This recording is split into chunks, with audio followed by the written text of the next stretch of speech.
Hello, friends.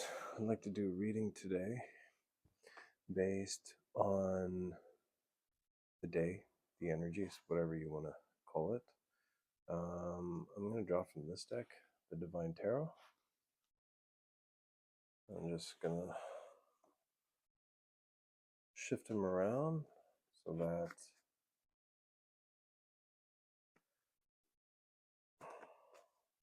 the upsides become the undersides and so on and so forth.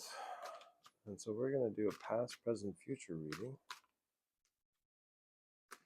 and try to decipher a message.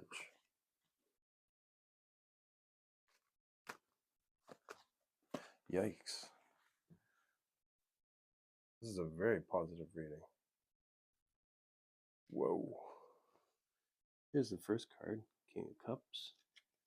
Here's the second card, Two Swords. And here's the third card, King of Coins. Okay, so I'm going to deal with the first card, King of Cups. Now, why would I get the King of Cups as the first card? Right side up.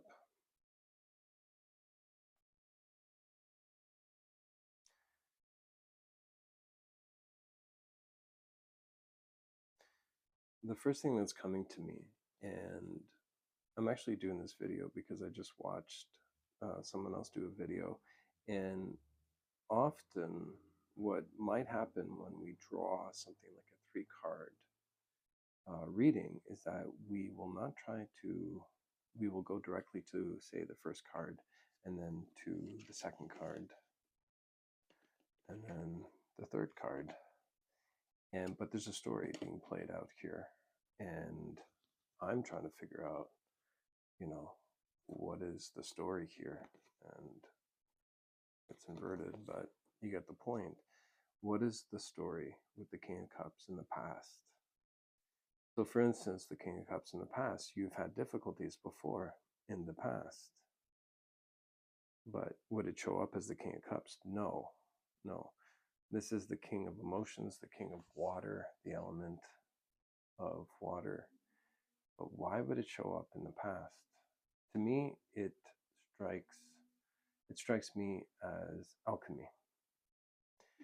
And normally, the cups are understood as a feminine element, but here we have the king, and it's a rather fierce king, but we don't really associate fierceness with water. We associate receptiveness. So here we have quite a bit of fierceness coming in. Obviously, there's fluidity. You have this little pearl here. So perhaps it's pointing towards what the second card will be. We have a dragon with horns.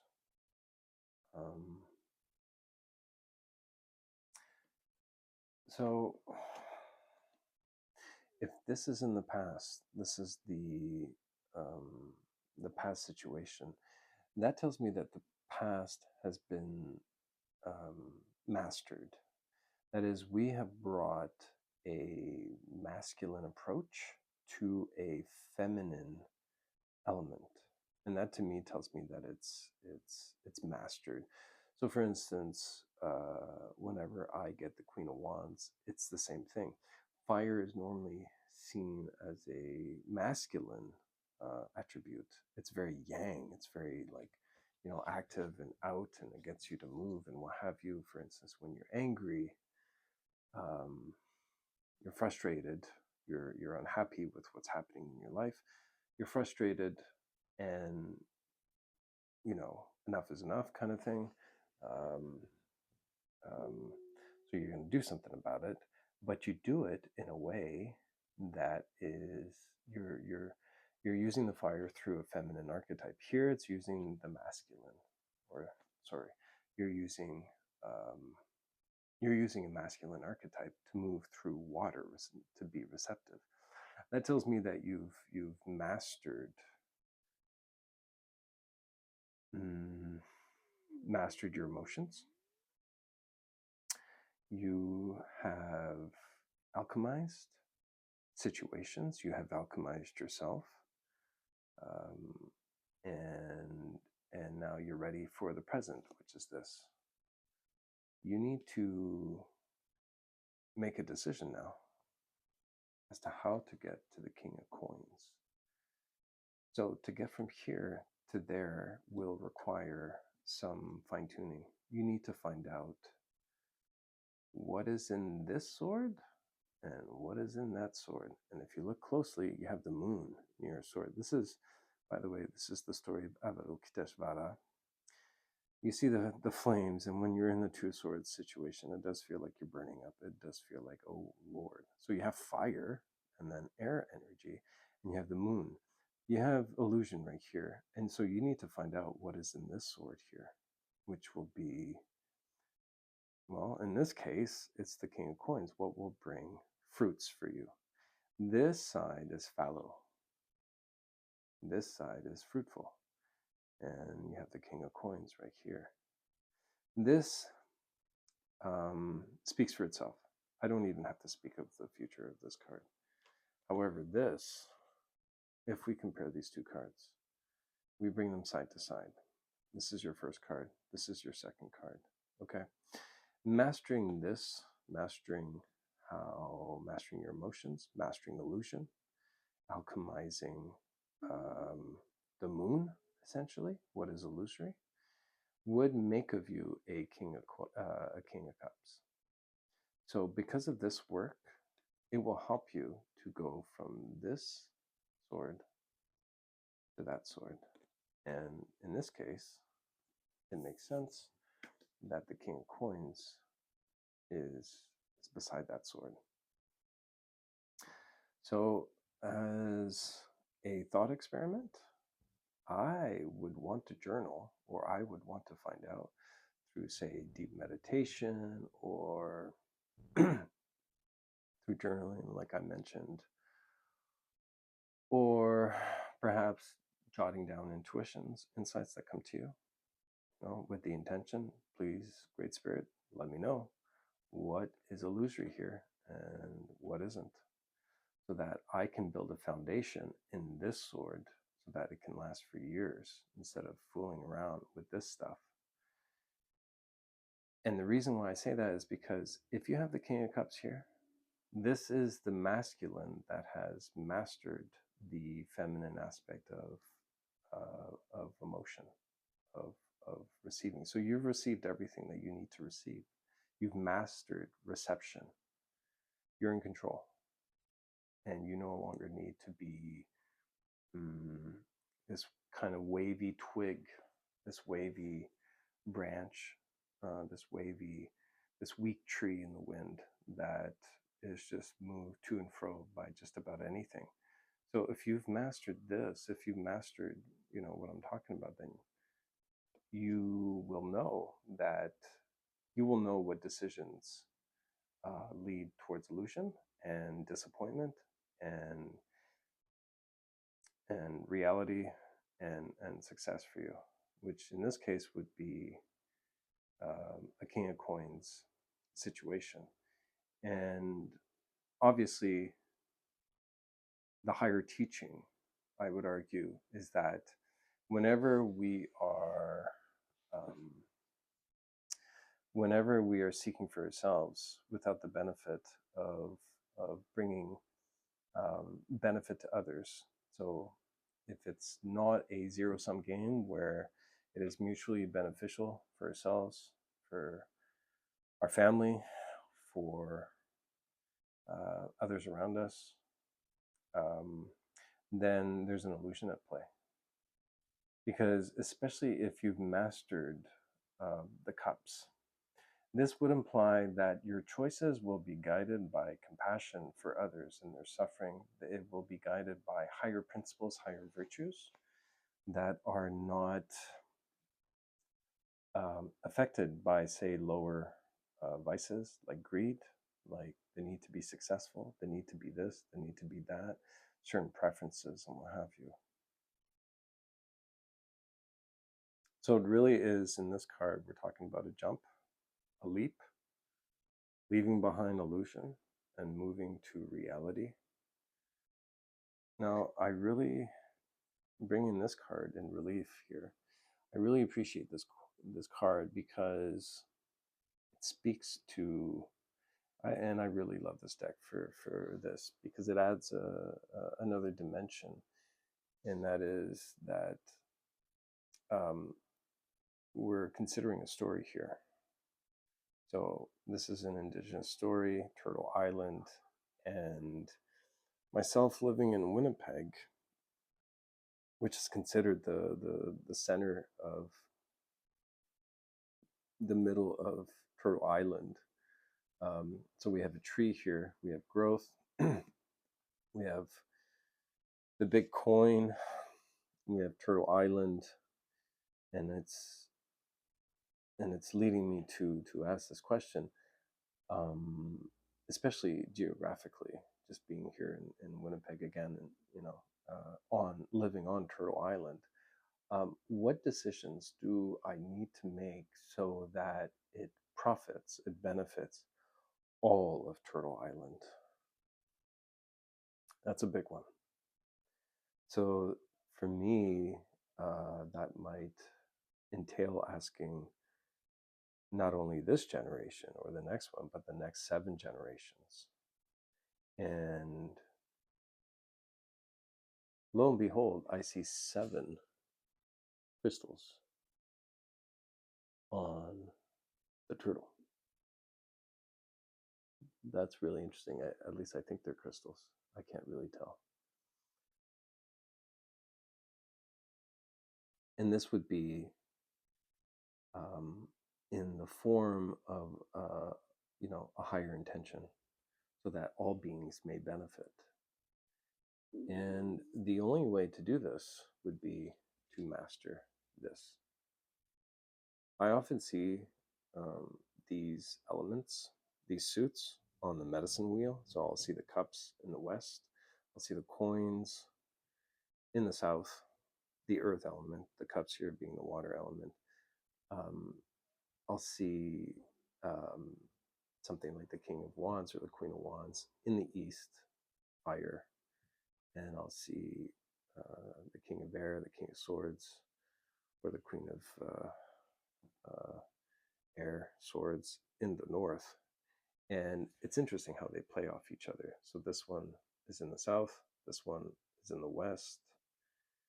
So in this case, you have to master the west in order to come down from dealing with all of this, mastering your emotions, mastering alchemy, so that you can actually enter the world and be a player, be a king or a queen of coins. And the way to move through this is through making decisions, actions that will guide you into accumulating coins for not only yourself, not only your family, not only your community, but the world around you. So this is perhaps a reading for someone who has done a lot of work. Again, we see the King of Cups. You've mastered the King of Cups. So from there you can make decisions that are mature, alchemically mature, so that you can be here. You can contribute to building a new earth.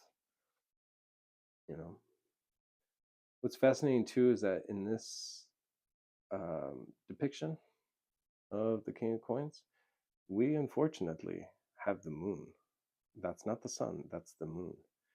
And so illusion is ever present in the background, and it's always, don't assume that the darkness is gone at any given point with respect to moving through the world and making a difference, and just being a player, a knight of coins or a knight of whatever, a knight of swords in the world.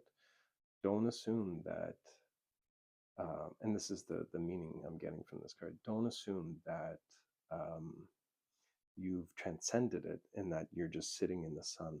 No, no, no, no. That would be foolish. And this card is reminding us of that.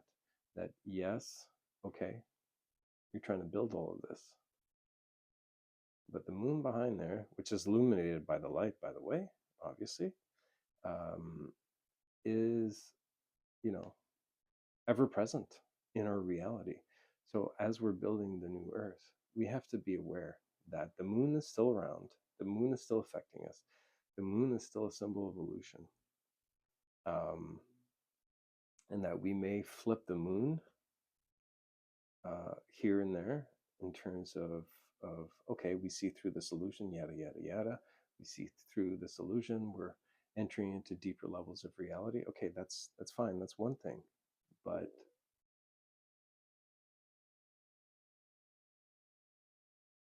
in the building of anything great that is founded on light, on on on the shoulders of pillars of light, there's always this looming in the background. So even with these two cards side by side, even as you choose this and you bring it to here, you may have to do this and wonder, oh, I chose this. And I asked Spirit, okay, is this a wise decision? Is this, for the greater good? Is it in the name of the light? And it was at the time, but now you've had to deal with more illusion. I'm speaking of a future scenario, and that decision will have to be altered. Because it's been falling into, the moon, so to speak, and so we need some clarity. And so it's a reminder that even though we make these decisions and that lead us into greater abundance, it's always wise to just check in with something like a two-sword situation and ask, okay, has there illusion?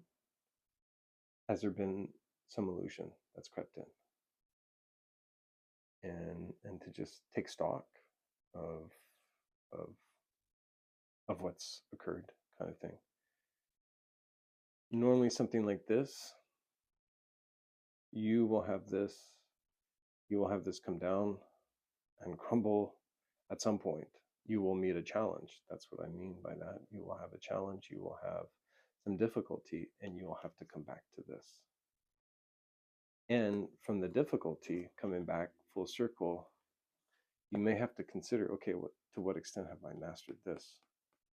To what extent have I mastered negative feelings coming through me? Perhaps it's entities. For me, yesterday it was a demon. There's a transference of a demon from one person to another. In this case, me. It was not pleasant at all, and I didn't deal with it perfectly. And I was shown last night in my meditation how I could have dealt with it more seamlessly. And so for me, this was the case. And yeah, I flipped the King of Cups in that moment. And oftentimes, especially if we're dealing with a situation like this where we are the King of Coins in our life, if we're being initiated alchemically, this will come up again. And if we choose incorrectly, just in that moment, which I did, this is what happened to me. And I did not expect it. I was kind of, going about my day, and it just kind of blindsided me. And I learned from it, obviously. But it's just to say, especially with any kind of tarot reading like this, that's very, very positive. We always have to be equanimous with whatever is passing through us, through our consciousness.